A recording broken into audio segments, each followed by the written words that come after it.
crazy hot. It's I will kill you in a moment hot. How many people have been to Venus? No, not just like in your mind. Anyway, it's fantastically hot. And so what we ended up with is Mars is too cold, Venus is way too hot, but the Earth is just right. It's the Goldilocks planet. What more could we hope for? Now, if you go to Venus, my young friend, if you go to Mars, these are pictures taken by the Phoenix lander a couple years ago, and this was the thing that scraped up some Martian soil and found water ice, and on one of the legs are these droplets that seem to be super, super salty water. Now, did they get there because of the heat of the blast of the retro rocket? Or is there some condition on Mars where it gets so crazy super salty that there's liquid water? And if we could go to that place and find liquid water, we might find evidence of living things. And that, my friends, would, dare I say it, change the world. If we found liquid water and evidence of some crazy Martian microbe, maybe it's long dead and it's a fossil of microbe, and we found that, the way each of us thinks about our place in space would change forever. And this would happen in your lifetime. It could happen this summer, in the crazy best case of this. It could happen in the next 10 years. It's a very exciting time, in a way, as long as we maintain our ability to explore planets. Here's some of the water ice scraped up by the Phoenix lander. And because, along with this evidence and radar pictures taken with other spacecraft, people believe that a place like this basin, which is the Hellas Basin, has beneath it a glacier, a Martian glacier. If we could go to a place like that and find something that needs the water and was once alive, or stranger still, alive now, it would be the Twilight Zone for real. So, if you go to Mars right now, as we did with the Viking lander back in the height of the disco era, 1976, I believe you would have working at the car wash, you would have flashlight, kung fu fighting, and I think you would have Ring My Bell. I think you would have all that. These data were taken by the Sojourner rover, and the pressure on Mars is 7%, the 0.7% of the pressure on Earth. That is to say, if you have a balloon full of Mars air, it has fewer than 1/100th of the number of molecules in a balloon on Earth. It is crazy low pressure. Nevertheless, there is enough there to maintain an atmosphere. There's enough atmosphere there to maintain a little warmth on the surface. If you get near the equator of Mars on a summer day, it can be about freezing here, but 20 below here, and 40 below here, because the air is so thin. Now, these are data taken back in the 1990s, 1997, and you can see that Mars' atmosphere is 95% carbon dioxide. The Earth's atmosphere at that time was 0.03% carbon dioxide. For you people who like powers of 10, 0.03% is the same as 300 parts per million. 300 parts per million. You guys here on the floor were not around for this. Almost everybody else was, few of you not, but you were all alive. The rest of us were all alive when that number in the upper right, 0.03%, rounding to one digit, changed to 0.04%. It went from in my lifetime, it went from less than 350 parts per million to almost 400 parts per million. And that tiny change, in what seems like a very small number of a maybe almost insignificant gas, unless you're a green planet, is changing the world. And I'll show you. If you go to Venus, as you hope to do, these pictures were taken in the...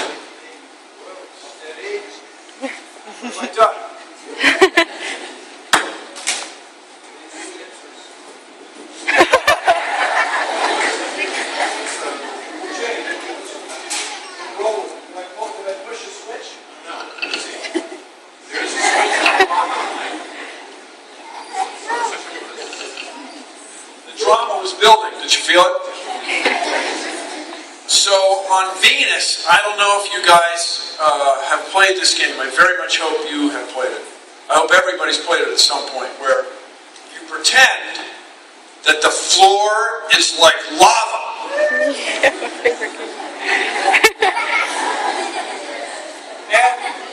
And you can't drink the water in the sink because that's acid, and it will kill you. Let me tell you something. On Venus, it's really like that. Okay, on Venus, it's so hot. How hot is it? The atmospheric pressure is 90 Earth atmospheres. 90 times the pressure on Earth. If you have a balloon, you have 90 times as many molecules. And that, by the way, apparently is so thick. How thick is it? That it has slowed the rotation of Venus down the way the Earth's ocean does. Instead of adding a leap second every 20 years or so, the thing barely turns once in orbit. From the thickness of the atmosphere. The temperature is 460 Celsius. It's almost 900 Fahrenheit. You think we're back? You think we're back? We're back. Are we back? If you ever work in television and the floor director goes like that, then you say, "We'll be right back." It's just a point of interest. By the way, if you had your lead fishing weights on Venus, I don't know what you would fish for exactly, but it would melt. The lead would just melt. Aluminum almost melts. It's very soft. And the only reason for this, or the main reason rather, that we believe this happened on Venus is because they, if there are any Venusians, have so much carbon dioxide, it holds in so much heat, that it is the so-called runaway greenhouse effect, where the greenhouse effect keeps the Earth warm enough for us humans. Even my old boss was never sure if he was human. But on Venus, it got crazy. It's so hot that, as far as we understand it, nothing could live there. Now, of course, someday maybe we'll find Venusians that are extraordinary microbes of crazy acid-drinking, super hot things, but it's not likely. By the way, it rains sulfuric acid, because the clouds are sulfuric acid, but the rain doesn't hit the ground, because the surface is so hot it evaporates before it gets there. I mean, it's not for us. All right? You don't want to be Venus. So along that line, you may be familiar with this graph, or something like it. It's back in the news. The guy who originally compiled it, Michael Mann, has just written a book that describes this. So this is the world's temperature for the last 1,000 years, 10 centuries or so. It went along steadily, and he computed this using pollen from the lake beds, from the width of tree rings, ancient trees. It's gone along pretty steady for about 1,000 years. But in recent years, the last couple hundred years, the Earth's temperature has gone way up very fast. So this is what's traditionally called the hockey stick graph. I don't know why. And so the difference, I just remind everybody, it's not that the world hasn't been warm in the past. It's not that the world didn't have carbon dioxide in a lot higher levels than it did in the 1700s. It's that it's gotten this warm this fast. That's the tricky thing for us humans. And that's where I want you all to, dare I say it, change the world. And you will do that by understanding how we can use materials on Earth to be more efficient, to do more with less. And that's where the young people who are going to be scientists, and perhaps more importantly to me, are going to be engineers, that's where you all are going to shape the world. Everything in this room came out of somebody's head. What about the exit sign? Yes. What about the screens? What about the lights? Yes. What about this lectern? Yes. Everything came out of somebody's head. And you, young people, are going to be able to change the world. So this could be, if we don't get on it, it could be a natural disaster, like a tornado or an earthquake or a tsunami. But it's going to happen all over the world. There is another natural disaster that we can prevent. Do you know what I'm talking about? That's right. An asteroid. If you saw an asteroid coming this close to the Earth, you might say something like, "Ah!" So what we want you to do at the Planetary Society is figure out how to keep this from happening. And here's what we're going to do. we're going to go out to an asteroid with a rocket. We're not going to blow it up, everybody. No. That would be dangerous, because then you'd have a shower of asteroid rocks coming at the Earth instead of just one, maybe. Maybe we go there with a rocket, and we set it down ever so gently, and then we turn on the rocket motor and nudge the asteroid just a little bit. By the way, it's an interesting problem. You don't want to push the asteroid up or down, or in north or south, out of the plane of the Earth's orbit. You want to probably, almost certainly, tug on it to slow it down, or tug on it to speed it up. Just a little bit, so it misses the Earth when it goes by. This is one idea. At the Planetary Society, we're funding people who are doing research on this. We put a bunch of spacecraft around an asteroid, probably have some mirrors that concentrate sunlight into solar cells that power a super good laser that would evaporate some of the surface of the asteroid, and that stuff evaporating off or volatilizing off the asteroid would give it a little push and then nudge it so it doesn't hit the Earth. This is science fiction, people. Only it's real. Come on, how cool would it be to go out to an asteroid and push it around with a laser? Come on. It would be fun. We'll send a ray gun into space, not the other way around. Come on, what's not to love? So at the Planetary Society, we're involved in all kinds of little projects like this. This is, we're the outreach partner on OSIRIS-REx, which is the spacecraft going to an asteroid. We resolved the Pioneer anomaly. This was a thing where the Pioneer spacecraft, two of them, which left in the disco era, 1972-73, they were not as far from the Earth as you would have expected at first. And it was a big mystery. But the Planetary Society funded a couple researchers, and they were able to go back through these old tapes from computers, and determine that it was actually the heat coming off the plutonium battery, the radiothermoelectric generator, that holds them back just this tiny bit. But there was a little while there where a lot of people thought there might be this new physics, this new thing in deep space. It's exciting. And we are building the Light Sail spacecraft. This is a spacecraft that will get nudged along by sunlight. You're kidding me. Sunlight has no mass. How could it give any momentum? It's crazy. It does. And so we are very excited. It will be the highest performing solar sail spacecraft yet built. And we built it with people like you. People around the world who just thought it was cool.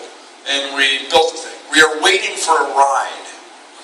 Does anybody have a rocket going to medium Earth orbit? 840 kilometers? Good. Can we talk later? Because we'll pay you. And then we got to get in orbit, not just up and down. Right? Great. Okay, we'll call you. Great. Thank you. So she's going to take care of us. Appreciate it. We also built a module to take living things to Phobos, the moon of Mars. But as far as we can tell, it's in the Pacific Ocean, which was not its original intent. But the rocket that it was riding on just never got out of Earth orbit. We'll try again, though, if we get a chance. So I'll just leave you with this. When I was a kid, I was thoroughly charmed by an airplane called the Sky Streak. Now, the Sky Streak was built to break the sound barrier, and people were very concerned that it might not even be possible because you'd be going through the air faster than the natural speed of the air molecules. And come on, people, they painted the plane red. That's cool. That's showing off. What do you want, a white sports car? Maybe. A white motorcycle? Maybe. No, you want a red one. You're going to I'm going to go fast. Anyway, it got outperformed by the Bell X-1, which is hanging out there. And I don't know if you're into airplanes, but the tail's not that big. And that made it hard to steer. And if you've ever been in an airplane or on the dance floor and there's people that can't steer, it's dangerous. So I'll just tell you, I had a Sky Streak as a young man, somewhat more modest. Sky Streak is still made, very high performance aircraft, and I'll tell you, there was one time, now this is anecdotal, it's hearsay, you can choose not to believe it. My older brother whom I still admire very much, showed me how to lubricate the rubber motor, as it's called. You and I might call it a rubber band, with dishwashing liquid. And then you can wind it up a lot. And I was a young man, and I was focused. And I put 350 turns into that thing, man. Let it go. And on the package, they show you how to, you breathe on the rudder, the vertical tail, rather, and you get it a little bit moist, and you can bend it. It's like, just a little. And I threw it, and it made 3 perfect circles. And it came right back to me like a boomerang, like a Bugs Bunny cartoon or something. And I said, that is the coolest thing I've ever seen. I am going to be an engineer. And here I am, because of that sky streak. And I'm telling you all, there's a moment that you will have that's going to change your life like that. There's a moment, there's something that you are going to observe in nature that's going to change the way you think about how you fit in, your place in space. I used to deliver the Washington Post. I was somewhat younger. And a couple, 3 times they ran this story. I contacted the Believe It or Not people. They were very nice. They sent me these things. Insects which have been flying for some 350 million years defy the laws of aerodynamics. The bumblebee, considered size and shape and wingspan, is an aerodynamic misfit and should be unable to fly. Now, I was a young guy. And even then I realized, hold it. The bees fly fine. The problem is the theory. They put it in the newspaper and it can't be right.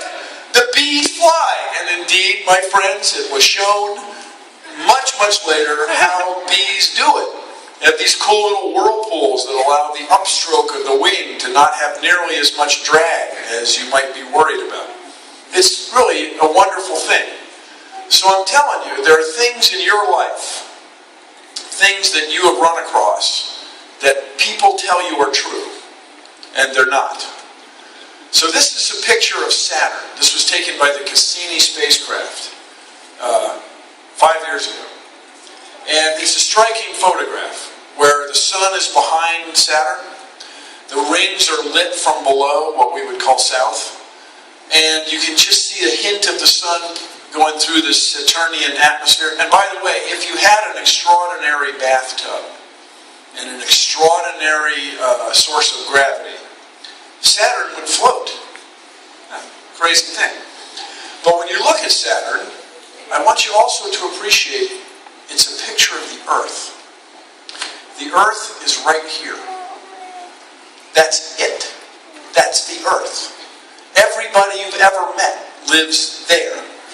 Everybody who's ever lived lives right there. And if we go up this way, well, it depends where you're standing. If you go up this way, 50,000 kilometers or so, there is the Earth. Just in the middle of nowhere. It's just hanging there. It's an astonishing thing. My 3rd grade teacher, Mrs. Cochran, told us that there are more stars in the sky than grains of sand on the beach. And I just remember thinking, Mrs. Cochran, are you nuts? Have you ever been to a beach? There's a lot of sand, lady. I mean, there's sand everywhere. You shuffle your feet and there's more sand. The tide goes out now and then and there's more sand. You look this way and that way, it's just sand. But apparently, by certain reckoning, there are more stars than all of that.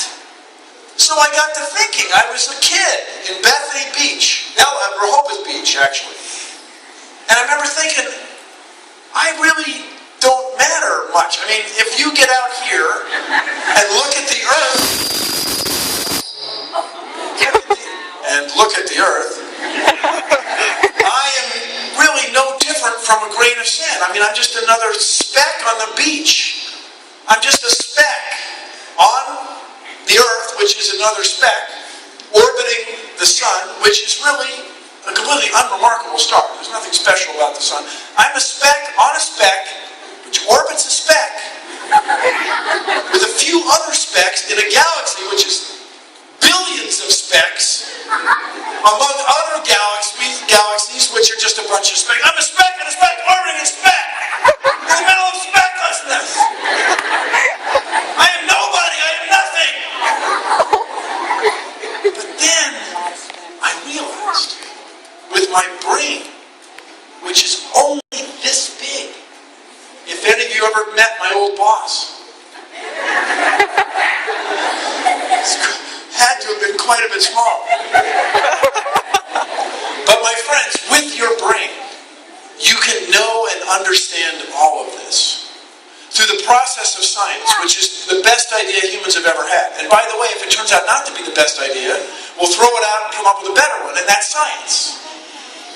With this process, we can know and understand our place in space.